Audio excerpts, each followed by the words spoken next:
여러분 안녕하십니까? 포항 MBC 뉴스투데이입니다. 경북 동해안 지역은 오늘 대체로 맑은 가운데 아침에는 쌀쌀하고 낮에는 기온이 크게 올라 일교차가 큰 날씨를 보이겠습니다. 미세먼지는 보통 수준으로 예상됩니다. 안수진 기상캐스터입니다. 오늘도 아침 출근길은 조금 쌀쌀하겠습니다. 낮이 되면 맑은 하늘에 기온이 빠르게 오르면서 낮 기온 15도에서 19도 분포로 평년과 비슷하겠는데요. 낮과 밤의 일교차는 최고 13도까지 나겠습니다. 가벼운 겉옷으로 체온 조절 잘 해주셔야겠습니다.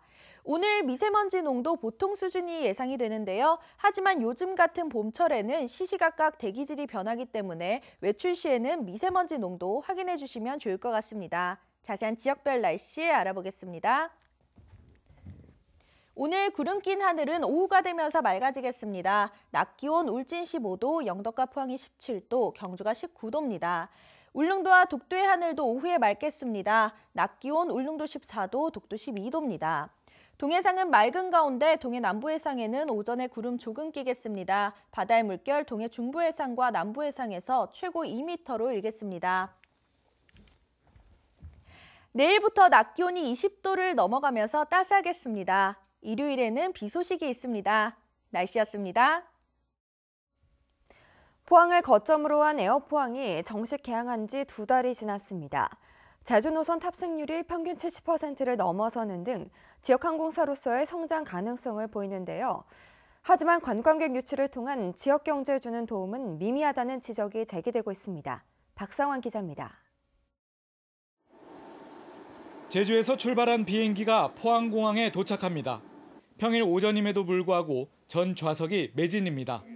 승객들의 얼굴에는 여행의 즐거움이 여전히 남아있고 손에는 제주 특산물이 가득합니다. 완전 편하죠. 그러니까 갔다 가기 좀 더 일찍 나서야 됐고 좀 늦게 또 와야 됐고 한 그런 게 불편함이 있었는데 그런 게 전혀 없고요. 가까워서 좋았어요. 그러니까 바로 내려서 바로 집에 갈 수 있으니까 편하죠. 지금까지 제주를 가기 위해선 인근 대구나 김해공항을 이용해야 했지만 포항공항을 통해 접근성이 크게 좋아졌습니다. 공항 주차 요금이 하루 7, 8천 원에 달하는 대구나 김해공항에 비해 포항공항은 무료라는 게 장점으로 꼽힙니다. 기존에는 대구나 김해 이쪽으로 이용을 했었는데 지금 포항에서 바로 이용할 수 있어서 너무 편리하고요. 시간도 굉장히 단축돼서 너무 좋습니다. 지난 2월 정식 취항 이후 최근까지 에어포항의 전체 탑승객은 15,700여 명으로 62.8%의 탑승률을 보였고 이 중 제주 노선의 탑승객은 8,800여 명으로 76.2%의 탑승률을 기록하는 등 성장 가능성을 내비치고 있습니다.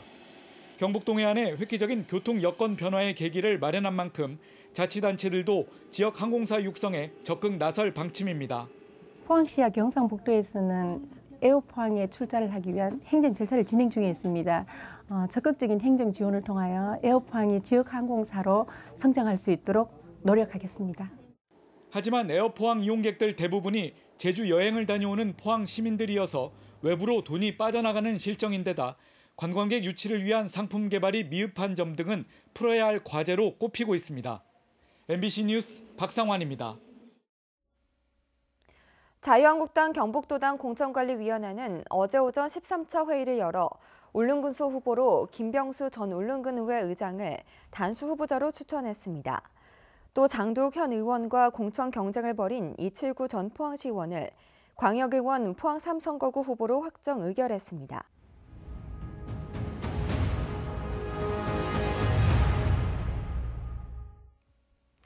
포스코 창사 50주년을 맞아 포항문화방송은 지나온 시간을 돌아보고 포스코의 미래 청사진을 그려나갈 연속기획 뉴스를 준비했습니다.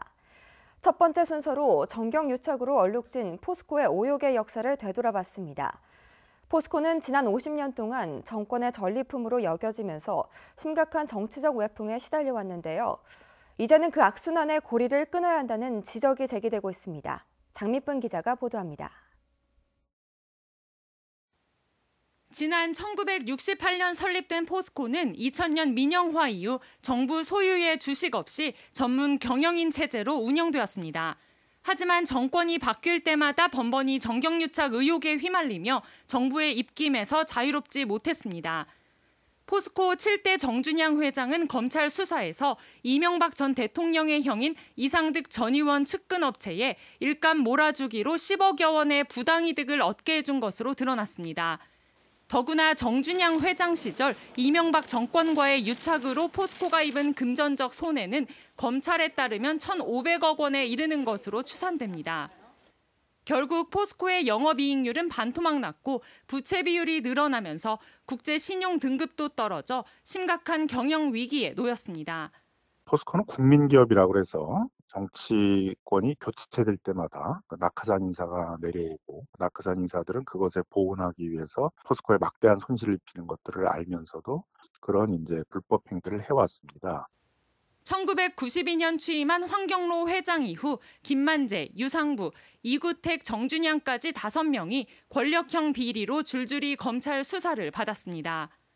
박근혜 정권 때 임명된 권오준 현 회장도 각종 의혹이 끊이지 않고 있는 만큼 포스코의 정치적 독립은 여전히 불투명한 상태입니다. 권 회장은 미르와 K스포츠재단에 거액을 내는 등 각종 유착 혐의로 검찰 조사를 받으면서 선임 과정에 대해서도 의혹이 제기돼 왔습니다. 더구나 포스코 회장 추천위원회의 경우 대부분 친정권 인사로 구성돼 거수기 역할만 하고 있어 근본적으로 개선해야 한다는 지적이 제기되고 있습니다. 법과 제도적인 개선들이 많이 필요한데 특별히 규제 권력들의 분산 문제라든가 기업의 지배구조 개선 문제들이 시급히 시정되어야 될 문제라고 생각합니다. 뿌리 깊은 정경유착의 고리를 끊지 못한다면 다가올 50년 글로벌 철강 기업 포스코의 미래도 어두울 수밖에 없습니다. MBC 뉴스 장미쁨입니다. 많은 비에도 불구하고 경주 지역 주요 저수율의 저수율이 아직 지난해 수준을 회복하지 못하고 있습니다. 올 들어 지금까지 경주에 내린 비는 245mm로 지난해 같은 기간보다 3배나 많은 것으로 분석됐습니다.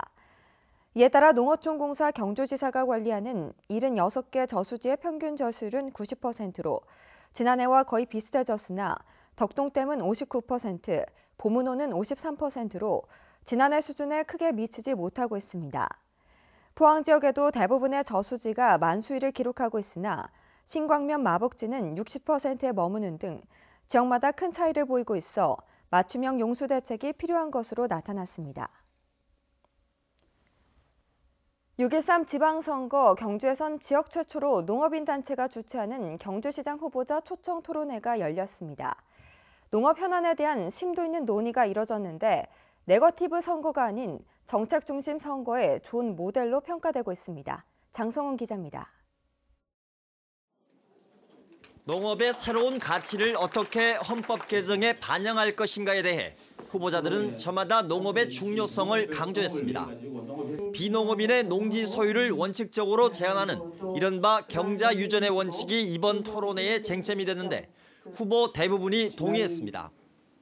지금까지 경자 유전을 어렵사리 지킨다 못 지킨다 아주 악정고투해 온 것이 경자 유전인데 이제는 그것이 적극적으로 경자 유전을 정책의 대전환 자산에 있어서도 그런 불균형이 이루어진 것처럼 이 농업 부분에서 더 많은 불균형이 이루어지기 전에 경자 유전의 원칙이 이렇게 지켜져야 되고요. 지금 정부에서 헌법에 이러한 중요성, 가치에 대해서 헌법에 넣어놓는 것 자체는 그 자체로서 굉장히 의미가 크다고 생각을 합니다. 경자 유전의 원칙을 현실적으로 적용하는데 한계가 있다는 의견과 함께 대안도 나왔습니다. 농민만이 농지를 소유하다 보니까 농지 가치가 떨어지는 방법을 그 대안을 하는 것도 헌법과 법률에 이어져 있다고 생각을 하고 있습니다. 우리 부재지주들이요 쌀농사 직불금을 부당 취득하는 행위가 많이 나오고 있어요. 이거 하나만이라도 제대로 건전한다면 경자 유전의 원칙이 바로 설 수 있을 거라고 생각합니다. 열악한 농업 현실을 개선하기 위해서는 정부의 노력과 제도적 개선이 함께 이루어져야 한다는 주장도 제기됐습니다. 한농연에서 지금 지속적으로 요구를 하고 있고 그런 것들이 충분하게 이 헌법에 보장받을 수 있도록 저희들도 적극적으로 실제로 농사 짓는 사람들이 이것을 매입할 수 있는 여력이 굉장히 부족한 것은 사실입니다. 그래서 이것을 좀 현실적으로 농업단체의 요구사항인 농업인 기초소득 보장제와 GMO 완전 표시제 실시에 대해선 모든 후보가 적극적으로 검토해 시행해야 한다는 의견을 냈습니다. 또 경주농업회의소 설립과 경주시의 농정국 신설, 농업백서 제작에 대해서도 대다수 후보들은 충분히 공감하고 서둘러야 한다고 밝혔습니다. 이번 토론회는 후보자들이 농민의 표를 의식해 선심성 발언을 한 것이라는 지적도 없진 않지만 경주농업의 비전을 두고 다양한 의견을 제시해 정책 중심 선거에 좋은 사례가 되고 있습니다. MBC 뉴스 장성훈입니다. 국회 재난안전대책특위 간사인 김정재 의원은 어제 국회에서 포항의 성공적인 도시재생을 위한 전문가 토론회를 열었습니다. 토론회에서 전문가들은 흥해 특별재생지역 청사진과 재난지원금 현실화, 공동주택에 대한 복구비 지원 필요성을 언급했고 포항시는 현실과 맞지 않는 규정과 제도 개선을 건의했습니다. 여당인 더불어민주당이 이번 지방선거는 예년과 다를 것이라고 다짐하고 있지만 선거 준비 과정을 보면 변화된 결과를 기대하기 힘들어 보입니다. 공천 신청자가 늘긴 했지만 여전히 인물난 때문에 어려움을 겪고 있기 때문입니다. 보도에 양관희 기자입니다. 더불어민주당 대구시당은 수요일까지 공천 신청 추가 공모를 합니다. 대구 8개 구군 단체장 가운데 지금까지 4명만 정해졌습니다. 27명의 후보가 필요한 대구시 의원 후보는 10명도 정하지 못했습니다. 지금까지 신청한 후보들은 당 색깔과는 맞지 않은 일들을 한 사람들이 많습니다. 당선 가능성과 관계없이 자격심사에서 줄줄이 탈락한 이유입니다. 기초의원은 엄격한 잣대를 들이대면 추천할 후보가 턱없이 부족하다는 현실적 한계가 있어 다른 당 가입 전력은 문제 삼지 않기로 했습니다. 30년 일당 독점 체제 속에서 자기가 민주당 간판을 달고 출마하는 것이 얼마나 스스로 자기 검열을 하고 민주당을 한다는 것이 참 얼마나 어렵고 힘든다는 것을 느낄 수 있었습니다.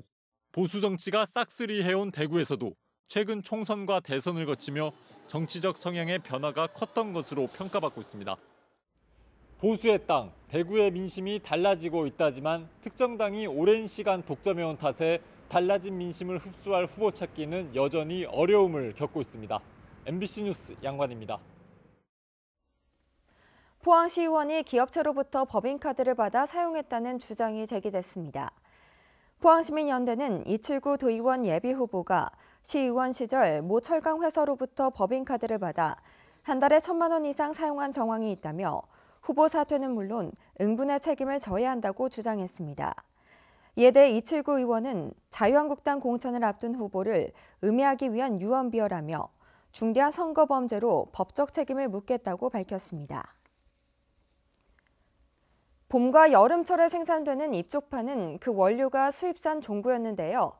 예천군이 수입산 종구를 대체하는 잎쪽파 종구를 개발해 농가에 공급하면서 수입 대체 효과는 물론 생산량 증수도 기대됩니다. 조동진 기자의 보도입니다. 예천군 용문면의 농가에서 잎쪽파 종구의 첫 수확이 한창입니다. 예천군이 잎쪽파를 연중 공급하기 위해 자체 개발해 공급하는 예천종 종구입니다. 쪽파 종구는 수확 후 한 달 이상 휴면 상태이고 기존의 쪽파 종구는 6월 하순 공급돼 9월부터 이듬해 4월까지 사용됩니다. 따라서 기존의 쪽파 종구로는 5월에서 8월까지 당년기 잎쪽파로 재배하기에는 한계가 있어 지금까지는 수입산으로 사용했습니다. 이 시기에 수입산 쪽파 종구가 매년 600에서 1,000톤 정도 수입돼서 사용되고 있습니다. 수입산 쪽파 종구는 병충해도 약하고 생산량이 적으면서 품질이 적지 않은 문제가. 예천군은 지난 2014년부터 경북농업기술원과 5월에서 8월 당년기에 잎쪽파를 공급하는 종구 생산에 공동으로 나섰습니다. 자체 개발한 예천전 종구를 지난해 40톤 공급한 데 이어 올해는 30가구 5헥타르에서 재배한 80톤의 종구를 전국 농가에 공급할 계획입니다. 예천전 종구는 수입 대체 효과는 물론 품질이 우수하고 생산량도 많아 농가의 공급 요청이 잇따르고 있습니다. 겨울철에 그 유유 하우스를 이용해서 이 농가에서 이제 소득을 올 수 있고요. 또 이 종자가 그 다른 지역으로 가서 이 품질 좋은 쪽파 쪽파를 생산할 수 있습니다. 예천군은 쪽파의 연중 소비에 맞게 정부의 연중 생산 공급 체계를 갖추고 지역의 명품 작목으로 예천종을 육성해 나갈 계획입니다. MBC 뉴스 조동진입니다. 장규열 경북교육감 예비후보는 어제 기자회견을 열고 대학 입시제도 개선을 위한 국민적 포럼과 토론을 제안했습니다.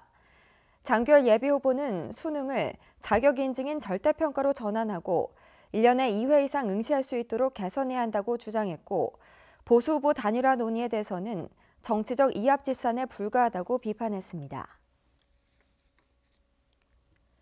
재활용 쓰레기 대란으로 온 나라가 몸살입니다. 지역민들은 강 건너 불이라 여겼을 테지만 당장 대구 수성구부터 문제입니다. 수성구청과 위탁계약을 맺은 재활용품 처리업체가 7월부터는 계약을 해지하겠다고 통보했습니다. 뭐가 문제인지 윤영균 기자가 알아봤습니다. 대구 수성구에서 나오는 재활용품을 처리하는 생활자원회수센터입니다. 이곳을 운영하는 업체는 7월 13일부터 계약을 해지하겠다고 수성구청에 통보했습니다. 지난달 직접 인건비, 즉 지출이 6,400만 원으로 당초 계약 금액보다 1,100만 원 정도 많이 들었다는 주장을 합니다. 재활용품 판매 대금, 즉 수입은 4,200만 원으로 1,100만 원 정도 적었습니다. 한 달에 2천만 원 넘게 적자를 봤다는 겁니다. 문제는 최저임금과 물가는 인상되고 처리해야 할 재활용품도 늘어나고 있지만 수성구청이 정하는 용역 원가, 즉 계약 금액은 이를 따라잡지 못한다는 점에 있습니다. 수성구청이 정한 인건비는 24.5명이 하루 8시간 근무하는 경우로 계산했습니다. 하지만 실제로는 31명이 하루 10시간 넘게 일하면서도 24.5명의 인건비를 나눠받고 있습니다. 예산에 맞춰 재활용품 처리 비용을 정하다 보니 실제로 더 많은 인원이 더 오래 일하면서도 청소 노동자들이 받는 돈은 더 적다는 겁니다. 제대로 정상적인 현실에 맞는 용역 원가를 산정해주지 않는다면 아무도 들어올 생각이 없기 때문에 결국 수성구청에서 직접 운영을 하든지. 수성구청이 새로운 재활용품 처리업체를 구하더라도 근본적인 상황은 같아 문제는 반복될 수밖에 없습니다. 3개월 안에 우리가 조치할 수 있는 부분이 있기 때문에 그 안에 새로운 업체를 선정하든지 다시 새로운 방안, 직영이라든가 그런 걸 검토해갖고 조속한 시일 내에 정상화될 수 있도록.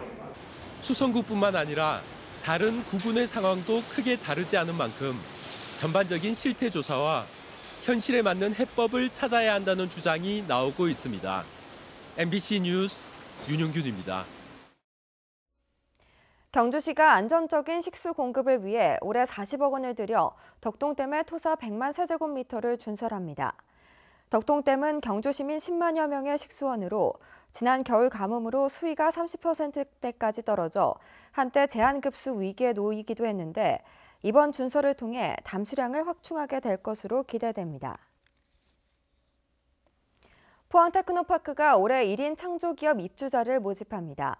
입주 자격은 창의적 기술과 지식을 갖춘 1인 창조기업과 입주 후 석 달 이내 창업이 가능한 경우로 창업 공간과 전문가 자문, 마케팅의 업무를 지원합니다. 포항테크노파크 1인 창조기업센터는 지난해 12개 입주기업이 9억 원의 매출을 올렸다고 밝혔습니다.